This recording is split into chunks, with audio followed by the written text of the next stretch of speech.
अच्छा जी, अब हम देखते हैं कि जी जब हम चेनिंग करते हैं तो ज़ाहिर बात है उसमें कुछ हमें रुकावटें भी आती हैं, कुछ हर्डल्स भी आती हैं।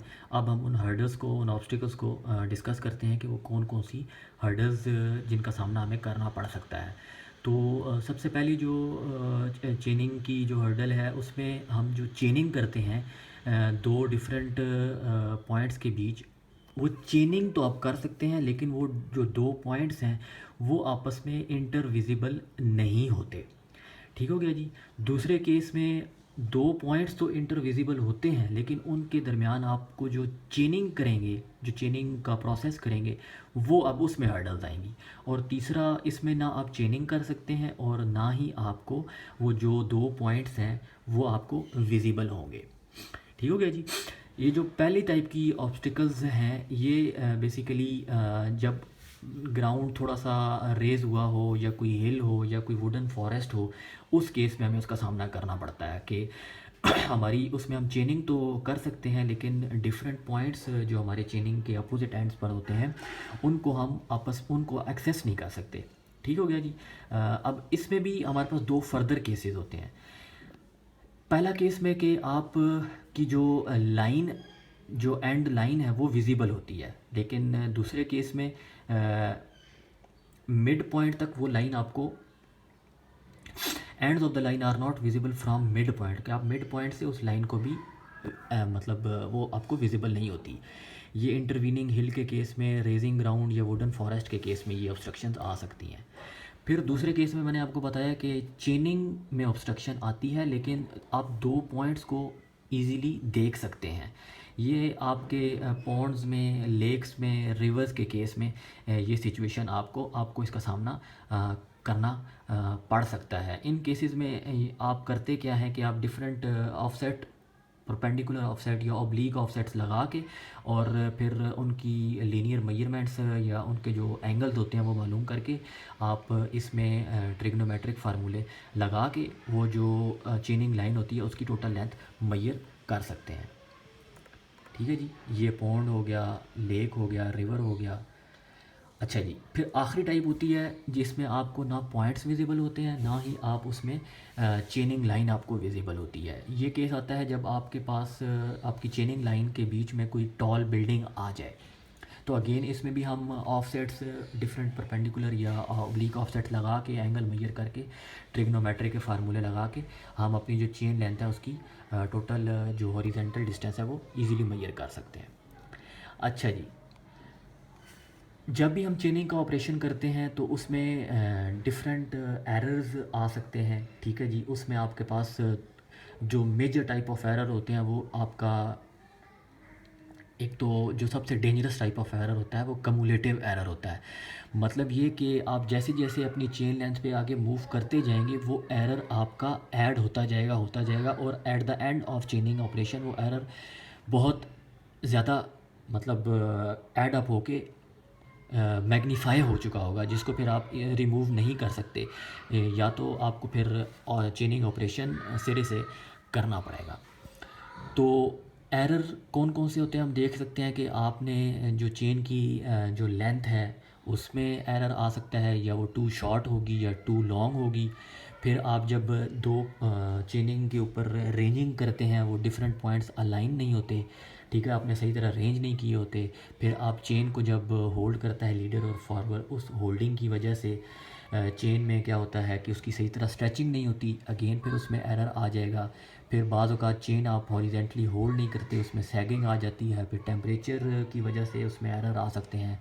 फिर पुल की वजह से एरर आ सकते हैं। फिर इन एरर को रिमूव कैसे करना है ये हम लेक्चर 1 में देख चुके हैं, इसके डिफरेंट फार्मूले भी हम देख चुके हैं और उससे रिलेटेड एग्जांपल्स भी हम डिटेल में सॉल्व कर चुके हैं। अच्छा जी, ये एक और चेनिंग के ऑपरेशंस में चीज़ इन्वॉल्व होती है जिसको हम रिप्रेजेंटेटिव फ्रैक्शन बोलते हैं। इसको सादा ज़बान में अगर मैं आपको डिफ़ाइन करना चाहूँ तो ये दो एंटिटीज़ के बीच रेशियो होती है। वो कौन कौन सी एंटिटीज़ होती हैं? एक एंटिटी होती है कि उस ऑब्जेक्ट की मेजरमेंट जो आपने ड्राइंग के ऊपर की है, और दूसरी एंटिटी कौन सी होती है? उसी ऑब्जेक्ट की मेजरमेंट जो आपने ग्राउंड के ऊपर की है।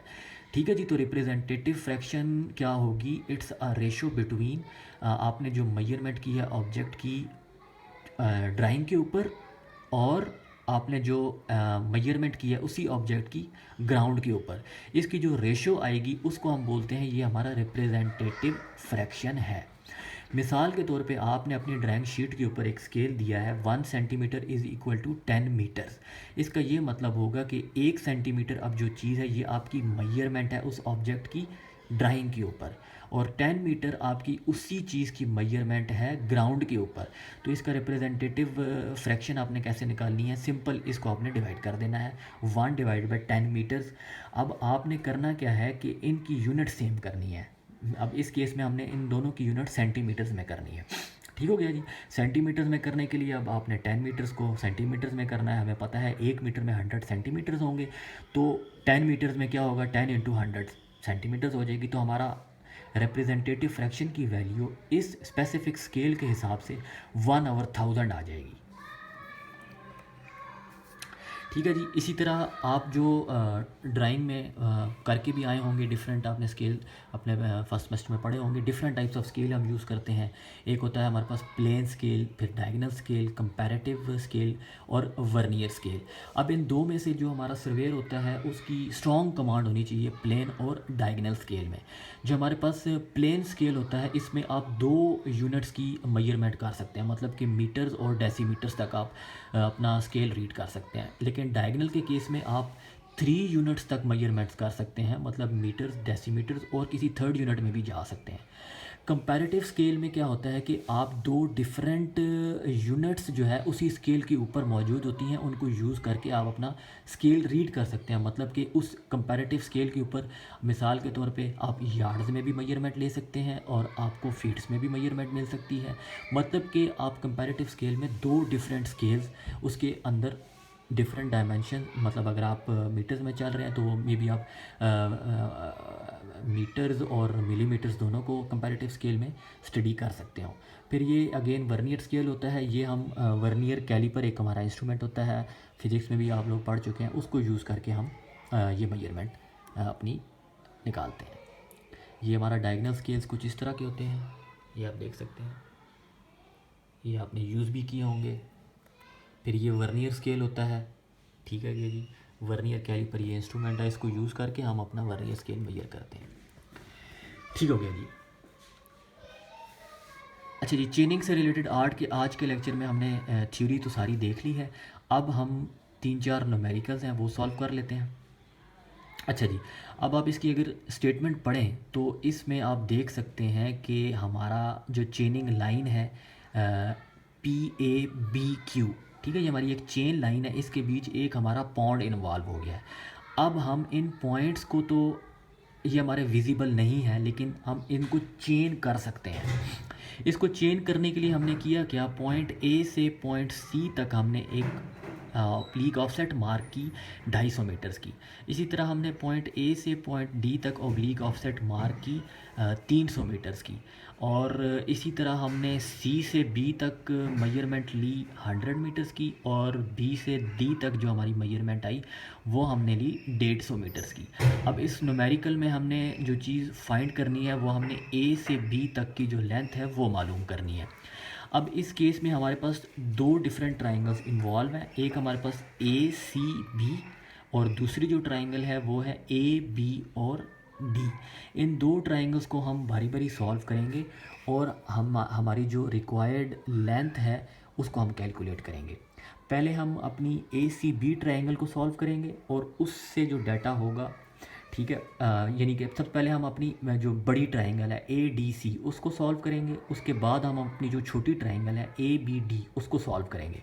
उससे हमारे पास जो AB की लीनियर मेजरमेंट है वो आ जाएगी। ठीक है, अब आप इस फिगर में देखें तो इसमें आपके पास सारी साइड्स अवेलेबल हैं, लेकिन इसमें इंटरनल एंगल हमारे पास कोई भी मौजूद नहीं है। तो आप अगर इसमें एक इंटरनल एंगल जो कि ये पॉइंट D पे हमारे पास अवेलेबल है, अगर ये आप कैलकुलेट कर लें तो आप आसानी से A से B की जो लीनियर मेजरमेंट है वो कैलकुलेट कर सकते हैं। ठीक है जी। तो सबसे पहले हमने किया क्या, हमारी ये जो लेंथ है ये BB और इसको BD को, इसको मैंने ऐड कर लिया। ठीक हो गया जी। इसको ये मैंने जब ऐड किया 100 + 150 तो ये मेरे पास टोटल लेंथ आ जाएगी 250 मीटर्स। ठीक है जी। अब मैंने कंसिडर की ये पूरी ट्रायंगल, इस ट्रायंगल में मैंने एंगल मालूम करना है अल्फ़ा। ठीक है, जब भी आपको ट्रायंगल्स के 3 साइडें गिवन हो और आपने एक एंगल निकालना हो तो उस केस में हम जो फार्मूला यूज़ करते हैं उस ट्रायंगल का, वो हमारे पास होता है ये फार्मूला आपके सामने लिखा हुआ है। ये तब हम यूज़ करते हैं जब आपको 3 साइडें